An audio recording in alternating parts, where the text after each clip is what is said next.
fantôme de l'apothicaire, chapitre 4. Vous l'avez cherché, monsieur Corbett.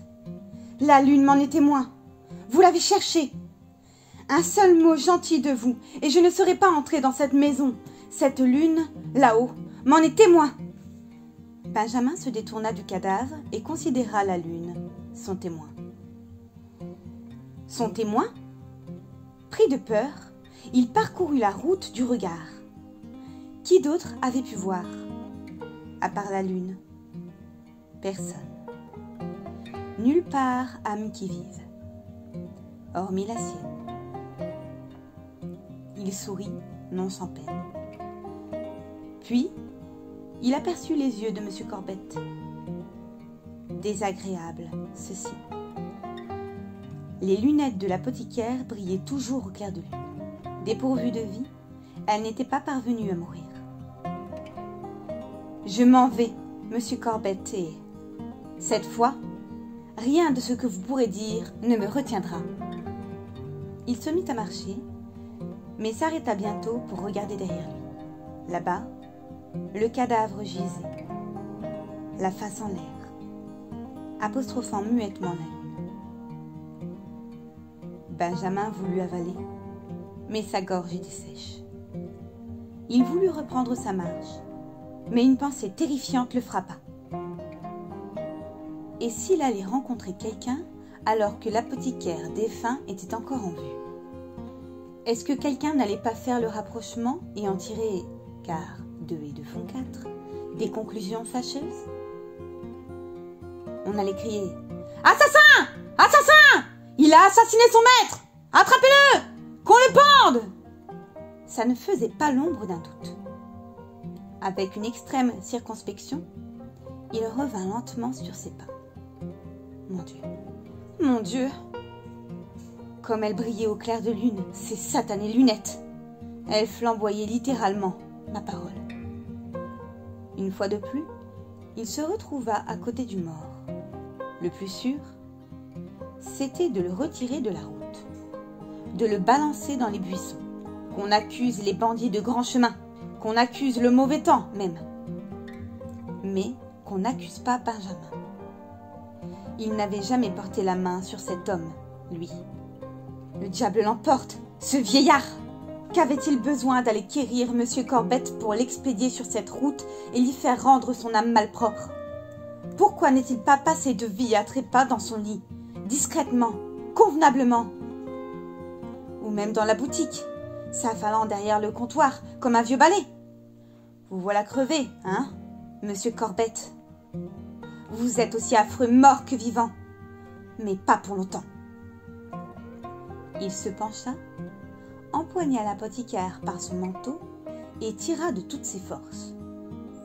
Vous êtes un poids mort, monsieur Corbett, tout maigrichon que vous soyez.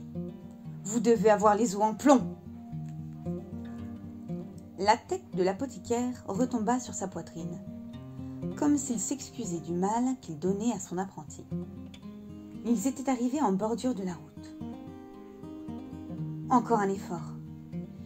Monsieur Corbett serait bientôt en sûreté de l'autre côté et s'en irait débarouler dans les ténèbres mouchetées de petites lueurs. Elles avaient un drôle d'air, ces taches de lumière. Cette phosphorescence que leur avait donnée la pluie récente persistait encore. Peut-être même était-elle plus perceptible que tout à l'heure. C'était comme une fine pluie d'étoiles. Mais non, c'était plutôt comme des yeux. Et même des yeux qui paraissaient aller par paires. Encore un dernier effort et bonsoir pour toujours, monsieur Corbett! Benjamin se mit en position, jeta encore un coup d'œil sur la route. Paix, silence des deux côtés. Dormez bien, monsieur! Les taches de lumière. Elles bougeaient. Impossible! C'était seulement les circonstances qui l'affolaient et lui brouillaient la vue. Rien d'étonnant à ça. Dormez bien, monsieur. Mais oui, c'était vrai qu'elle bougeait. Elle l'encerclait. Elle se rapprochait tout doucement, toujours par paires. C'étaient bien des yeux. Avec un cri d'effroi, le jeune garçon lâcha son fardeau. La lande était vivante. Des formes vagues et sombres en émergeaient. C'étaient des formes d'hommes. D'hommes forts et en haillons. Ils étaient 12, 15, 20 même. Des individus monstrueux qui ricanaient et le fixaient d'un air menaçant. « Tu viens avec nous, petit ?» murmura une voix. « T'as une place toute trouvée chez nous, à ce que je vois. » Un autre marmonna admiratif. « La cicouillée, travail d'artiste. Aiguille, couteau, l'ardoire, un petit. Toi alors, tu charcutes en finesse. » Je ne l'ai même pas touché, dit Benjamin à voix basse. Dans sa terreur, il avait presque perdu la tête. Celle-là, on la connaît, nous autres, marmonna une troisième voix, au graillement somptueux. On l'a tous essayé, un moment ou l'autre. Je l'ai même pas touché, votre honneur. Il est tombé comme ça, raide à mes pieds. Mais ils te pendront tout pareil, petit. Sur quoi il y eut un murmure confus d'approbation. Ces êtres de l'ombre, ces violents, ces désespérés se mirent à grimper jusqu'au bord de la route. Les joues fort broussailleuses, la peau rugueuse et pleine de cale, c'étaient les rôdeurs de la lande, ces assassins et ces brigands. Très joli travail, vraiment, dit entre ses dents une de ses brutes. Il avait une tête de renard et la joue déchirée. Tu pourrais te faire 5 shillings à chaque coup pour du travail pareil. N'importe où. Qu'est-ce que t'en dis, petit? Une petite fortune qu'on se ferait à nous deux. Jamais vu un homme liquidé aussi proprement. Mais je ne l'ai même pas touché, gémit Benjamin. Sur quoi, les bandits s'esclaffèrent silencieusement, révélant leurs dents cassées sous l'éclat de la lune. « Ce que t'as de mieux à faire, c'est de venir avec nous, » répéta celui qui avait parlé en premier. C'était un homme maigre, de haute taille. Quelques lambeaux d'autorité s'attachaient encore à sa personne. Un sergent chassé de l'armée, peut-être. Un second débarqué de quelque vaisseau louche. Il fit mine de poser la main sur l'épaule de Benjamin, mais le garçon eut un mouvement de recul. L'autre puait jusqu'aux étoiles. « On n'est pas assez bien pour toi, hein, sale petite gueule de rat? Tu te donnes des grands airs? Tu le regretteras, va. » Furieux, il se tourna vers ses compagnons. « Que personne ne l'aide pas, même si ses reins se brisent, même si son cœur flanche, que personne ne l'aide pas. On n'est pas assez bien pour lui. Allez, partons, frère. » Suivit alors une scène vraiment lugubre. Un par un, ces hommes rébarbatifs retournèrent aux ténèbres de la lande. Puis, un par un, ils revinrent porteurs d'un lourd fardeau. Voyageurs soûls, palefreniers en ribotte qui s'étaient trompés de route, domestiques qui avaient voulu prendre des raccourcis, et même un jeune homme qui s'était perdu en cherchant son chapeau emporté par le vent. Des vieux, des jeunes, des hommes, il y avait peu encore, dans la fleur de l'âge, jetés à présent comme de vieux sacs inertes sur de larges épaules, dans la fleur de la mort. Assassinés, tous autant qu'ils étaient, mais pas un seul aussi proprement que M. Corbett. « Ça te fait honte, pas ?» dit d'une voix poussive la tête de renard, qui geignait sous le poids d'un gros cocher qu'il avait noyé dans les temps de Whitestone. « Où est-ce que vous allez ?» chuchota Benjamin, dont la terreur avait à présent dépassé les limites qu'un être peut supporter. « Au cimetière de Highgate » répondit à voix basse la tête de renard, comme s'il craignait d'être entendu parlant à Benjamin. « Comme on fait toujours. On ne peut pas laisser notre matériel à pourrir là pour qu'il nous trahisse. Pas vrai? Alors, on se l'enterre, mon vieux, comme il faut, dans un bon trou profond. Ils étaient tous à nouveau sur la route. L'homme de haute taille, qui portait son cadavre autour du cou, comme une grosse corde, fit un signe de tête et la triste procession se mit à cheminer lentement vers Highgate. « Amène-toi aussi, petit. C'est ce que t'as de mieux à faire. Autrement, tu vas te faire poisser et on te pendra. » « Mais je ne l'ai même pas touché !» fit Benjamin d'une voix lamentable. « On ne peut pas me pendre pour rien !» Mais qui le croirait? En toute sincérité, sa situation n'était pas encourageante. La bouche béante, l'abominable M. Corbet se tournait vers lui d'un air accusateur. À l'évidence, le grand espoir de Benjamin résidait en ce qui, l'expérience, savait mieux que personne ce qu'il fallait faire. Il se pencha et saisit M. Corbet par ses poignets glacés. Il tira, souleva, peina. Son dos craqua, son cœur manqua d'éclater, mais finalement, il se retrouva avec M. Corbet plié en deux en travers de son épaule. Une hanche tout en os lui rentrait dans le cou. C'est fou à quel point c'était inconfortable. Néanmoins, d'un pas vacillant, il se hâta pour essayer de rattraper la triste équipe qui le précédait.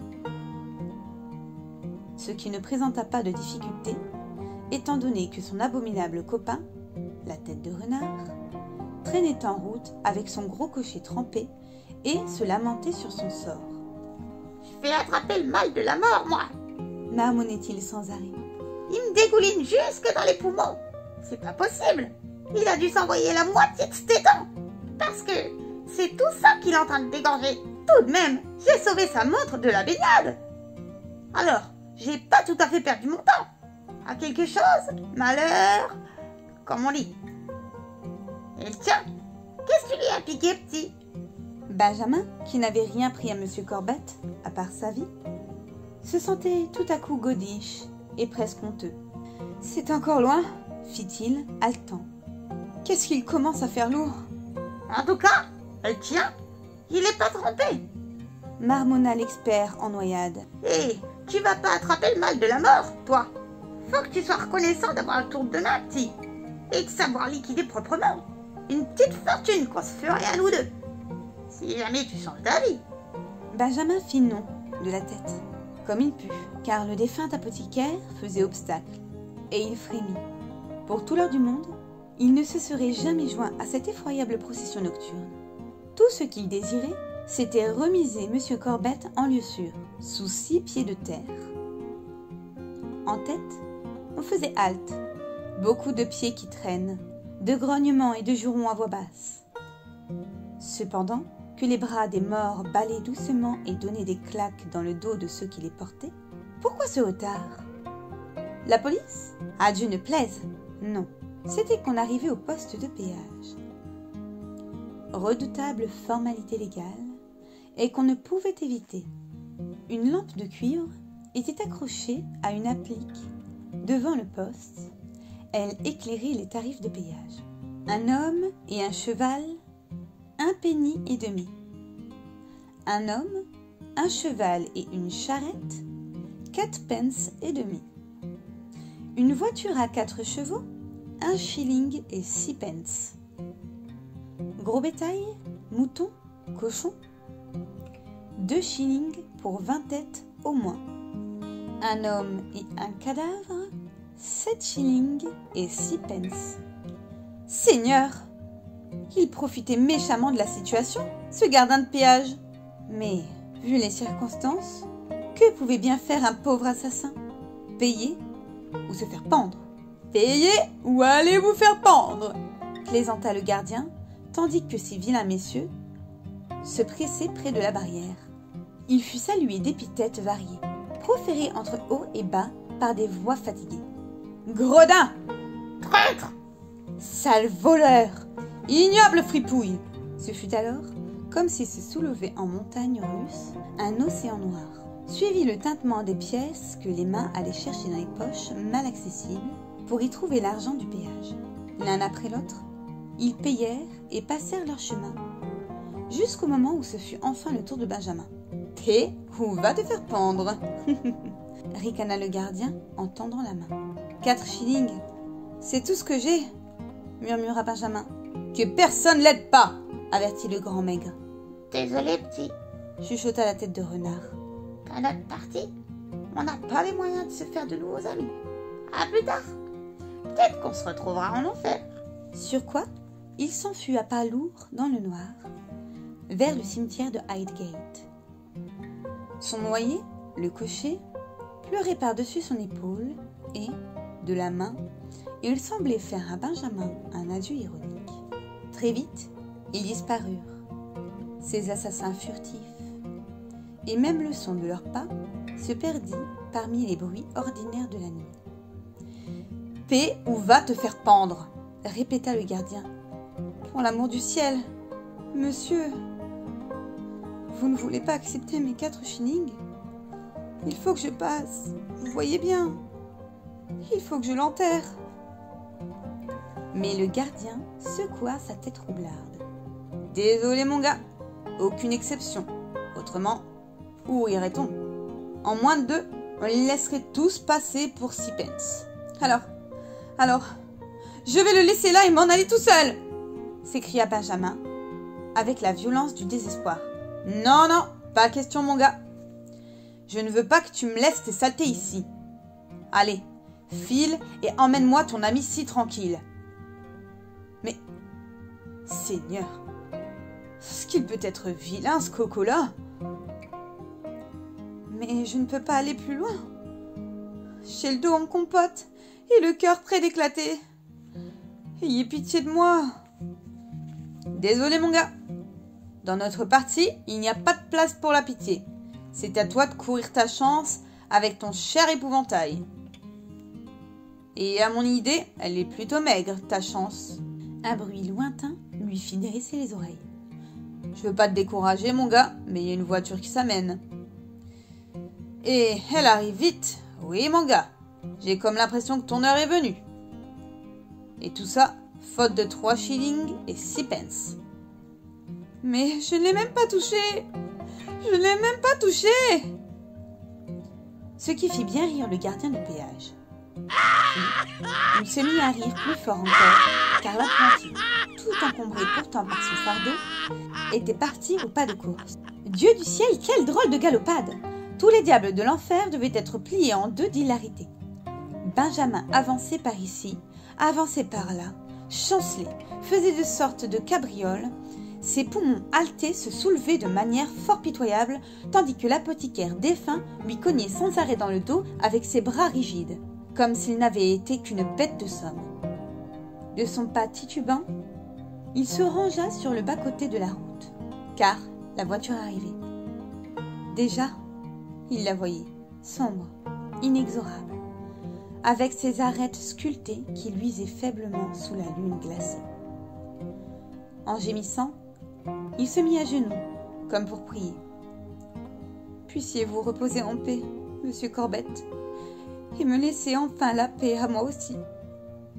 Adieu, pour toujours. » Un grondement de tonnerre et la voiture qui passe tout près à grand fracas. Les chevaux qui ruent. Le cocher recroquevillé sur son siège, qui crie et qui tire sur les rênes. « Au fou! Au fou !» Un homme, une silhouette d'homme, venait de s'affaler comme un ivrogne en travers de la route. Il semblait presque avoir été poussé. La voiture s'immobilisa. Un jeune garçon arrivait en courant, blanc comme un linge. « Il est mort! J'ai tout vu! Il est tombé devant vous! Il s'est fait écraser! C'est la voiture qui l'a tué! J'ai tout vu !» Benjamin Partridge, enfin débarrassé de son fardeau, arriva hors d'haleine, à la hauteur de la portière. « C'est un accident !» cria-t-il tout excité. « Ce n'est la faute de personne! J'ai tout vu !» La portière de la voiture s'ouvrit. Tout était noir à l'intérieur. Une voix froide en sortit, accompagnée d'un reniflement. « Vraiment! Vous avez tout vu, Benjamin Partridge !» C'était le vieillard.